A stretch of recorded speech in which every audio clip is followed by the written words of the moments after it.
All right, let's talk about user experience, or UX. It's that feeling you get when you're using an app or a website, that sense of flow, or maybe that sense of total frustration. But that brings up a really tricky question. I mean, seriously, think about it.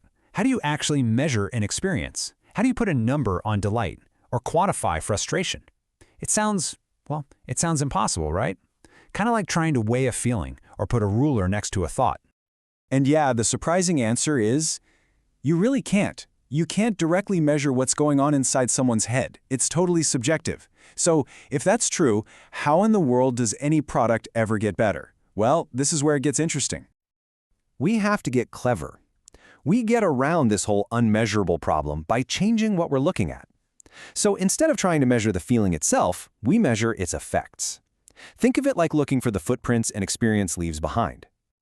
And this is how we make the unmeasurable, well, measurable.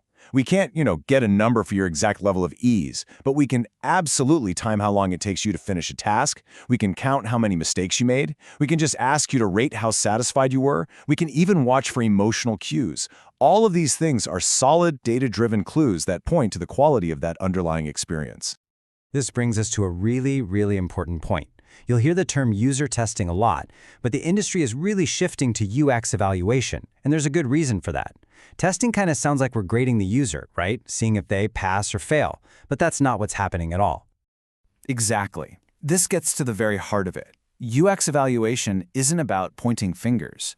If a user struggles, that's not a user failure, it's a design problem. The whole point is to find those little hiccups and friction points in the design so we can make it better for everyone. It's a no-ego zone. Okay, so to really get how this works in the real world, there's this fantastic analogy that splits evaluation into two main types. And it's all about a cook and a guest. So on one hand, you've got formative evaluation. This happens while you're still building and designing. It's all about diagnosing issues, finding what's broken so you can fix it. Then, on the other hand, you have summative evaluation. That happens at the end, to sum up how the whole thing turned out. It's about measuring the final quality. And here it is, the best way to remember this ever. When the cook tastes the soup in the kitchen, they're looking for problems to fix, right? Needs more salt, too much pepper. That's formative. But when the guests taste that finished soup at the dinner party, they're not there to fix it. They're just judging the final dish. That is summative. Let's stick with the cook for a minute. How do designers taste the soup? Well, one of the most popular ways is a method called a heuristic evaluation. Think of this as a quick expert inspection. Instead of needing tons of users, you get a few UX pros to look at the design. They use a checklist of proven design principles, these heuristics, to spot potential problems long before a real user ever sees them. It's fast and super effective. So what's actually on that checklist? What's in this toolkit? There are usually about 10 core principles, but let's just zoom in on 3 really big ones. First up, consistency.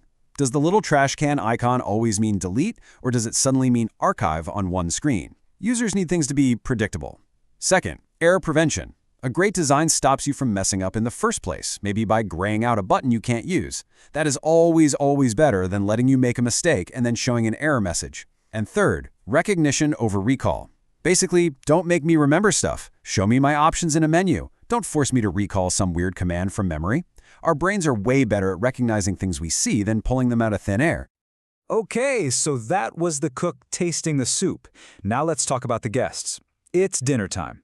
This is summative evaluation, where we measure how the final product actually performs. And you can really see the different types of questions each method answers.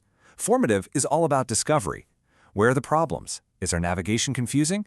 Summative is about the bottom line. How do we stack up against the competition? And the big one, is this thing actually good enough to launch? This is where you get those hard numbers that prove your work paid off. A summative test can give you cold, hard data. Maybe the old design had a 35% error rate on a key feature. Ouch. But after your redesign, which was guided by all that formative soup tasting, the new design's error rate is down to just 8%. Now that is concrete proof that you've made the experience better.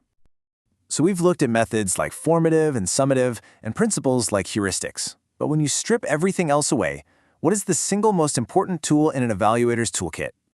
It's not some fancy software. It's not a complicated process. It's just empathy. It's the ability to get out of your own head and truly see the product from your user's point of view. Because that's what this is all about.